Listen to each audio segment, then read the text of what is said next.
Presentación, caso ético, Salud. Actividad número 5. Los integrantes del grupo son Andrea Capera, quien les habla, Elizabeth Vega e Isabel Capera. Entonces, vamos a presentar caso Salud. Personas involucradas. Carlos Palacino, presidente del grupo Salud, vicepresidente administrativa María Carolina Lamus, Luis Alberto Medina, Jaime Chávez, Andy Group SAS, empresa de auditoría y procesos de transacciones PIT, limitada, empresa encargada de revisoría fiscal.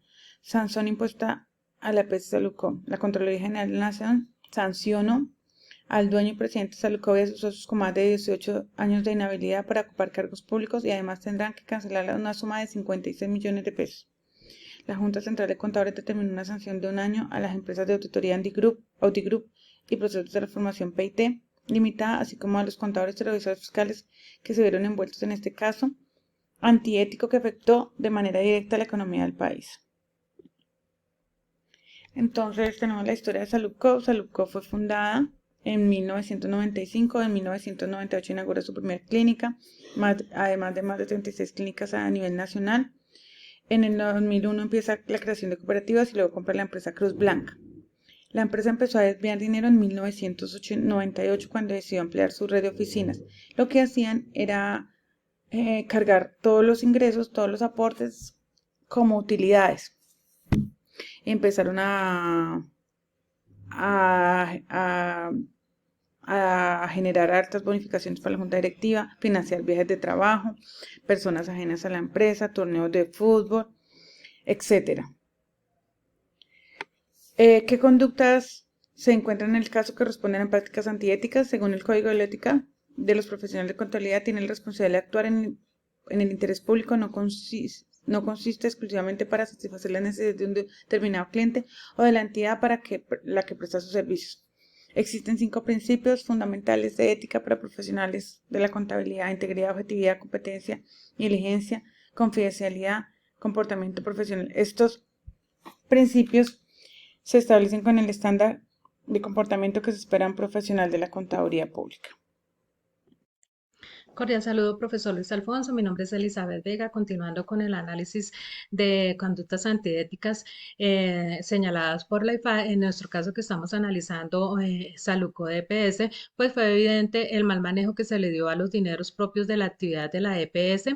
Saludco, las malas prácticas que se llevaron en esta época, pues hicieron que se rindieran cuentas al Estado, pero es importante hacer relevancia del papel de la auditoría externa en la entidad. La firma responsable de auditar los procesos es la encargada de recolectar la evidencia suficiente para emitir un dictamen de estados financieros con las correspondientes salvedades de los hallazgos encontrados. Las auditorías revelan mediante un documento cómo Saludco se apropió de recursos para crecer y explica los malos manejos que se daban internamente dentro de la EPS, lo que llevaron a la intervención del Estado. Entonces, dentro de los dos casos tenemos algo que es denominado como los cheques chimbos, que según la auditoría forense y los hallazgos de la Procuraduría General de la Nación, una de las mayores irregularidades que se habrían cometido, pues fue que la anterior cúpula de Saludco estaría en que giró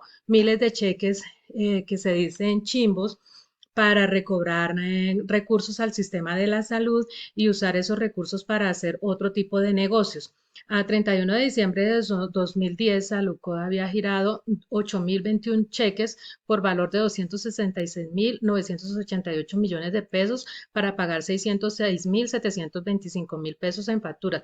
Pero pues estos cheques nunca fueron entregados a sus destinatarios y pues fueron anulados. El segundo caso, pues tenemos es los estados financieros falsos, que según la Contraloría General, y así lo advierte también el informe de auditoría forense, está claro que la EPS usó durante varios años los recursos de parafiscales de la salud para adquirir empresas, activos, realizar inversiones, mientras que en su momento los directivos de Saludco y el que fue su defensor, el exfiscal general Eduardo Montealegre, dijeron que la compra de la clínica y otros bienes se habían hecho pues con excedentes y la utilidad del grupo. Para la Contraloría se trató de una apropiación indebida de recursos públicos que fue facilitada gracias a la falsificación de los estados financieros y para reportar ganancias inexistentes. Al remitirnos al código de la IFAD y al analizar algunas de las prácticas antiéticas de la prácticas antiéticas de la EPS Salucot, se evidenció que se incumple con dos principios fundamentales consagrados dentro de la misma, que son el de integridad, que los contadores y revisores fiscales no son frascos y honestos en todas sus relaciones profesionales y empresariales, como se demostró durante las auditorías y los hallazgos tanto de la Contraloría como de la Procuraduría. Y también el de objetividad. Los contadores comprometen su juicio profesional a causa de prejuicios e influencias individuales a terceros. Los profesionales de la contabilidad no cumplieron con la responsabilidad de actuar para el interés público, puesto que a pesar de haber encontrado todas estas anomalías, no presentaron un informe real. Tenemos que las entidades nacionales o internacionales que tendrían la competencia para sancionar a los protagonistas de dichas conductas, tenemos la Fiscalía General de la Nación, la juez penal 17 del circuito con función de conocimiento de Bogotá profirió un sentido fallo de condena contra el señor Carlos Gustavo Palacino Antía y Javier Mauricio Sabogal Jaramillo, quienes eran directivos de la desaparecida EPS Saluco por los delitos de falsedad en documento privado, fraude procesal y estafa, y pues es claro que también hubo un enriquecimiento ilícito por cuanto tomaron partidas que no les correspondían y que eran de propiedad de la entidad Saluco. La otra entidad que intervino fue la Procuraduría General de la Nación. En el fallo de primera instancia, la Procuraduría sancionó con multa de 100 salarios mínimos e inhabilidad de 18 años para ejercer función o cargos públicos o contratar con el Estado al representante legal de la EPS Saludcot, Carlos Augusto Palestino, Antía por irregularidades en la formulación de recobros y por apropiarse de recursos públicos en provecho propio. También intervino la Junta Nacional de Contadores, quienes investigan las conductas de los contadores y revisores fiscales que prestaban sus servicios a la EPS Saludcot. Es de anotar que el señor Palacino ahora se está enfrentando a un nuevo proceso por otras irregularidades que se han encontrado posteriores a esto. Muchas gracias, profesor. Buen día. Dando continuidad a la explicación del caso Salucop, vamos a dar respuesta al interrogante de cómo se pueden catalogar las prácticas de contabilidad creativa en las conductas indicadas anteriormente. ¿Esa práctica de contabilidad creativa es buena o mala? La contabilidad creativa consiste en maquillar y manipular mediante técnicas y conocimientos contables las cifras relevadas dentro de los estados financieros de una empresa, transformando los datos mediante el aprovechamiento de algunas normativas. La contabilidad creativa es un flagelo que afecta la ética organizacional y profesional de quien se presta a cometer actos fraudulentos por la sencilla razón de acomodar cifras y mostrar una realidad que no corresponde con lo verdaderamente ejecutado. En el caso de la EPS Salucop, se produjo un desfalco muy grave para el país. Mediante las investigaciones efectuadas por las entidades competentes se evidencia la manipulación de documentos fiscales y legales, dando cabida al desvío de dineros y beneficiando a terceros. Esta práctica no es buena porque permite que las entidades encubran hechos que pueden cambiar la realidad de una compañía y afectar a inversionistas, empleados, entidades públicas y, como en este caso de la EPS Salucop, afectar hasta los recursos del país.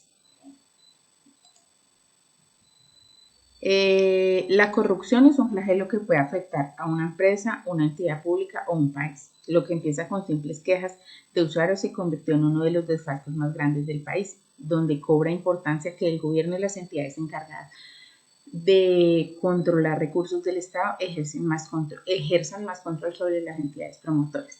Ahorita en el país, tanto en las entidades públicas o privadas, vemos que hay muchos contadores que se prestan para manejar información por, pues como se dice, por debajo de cuerda.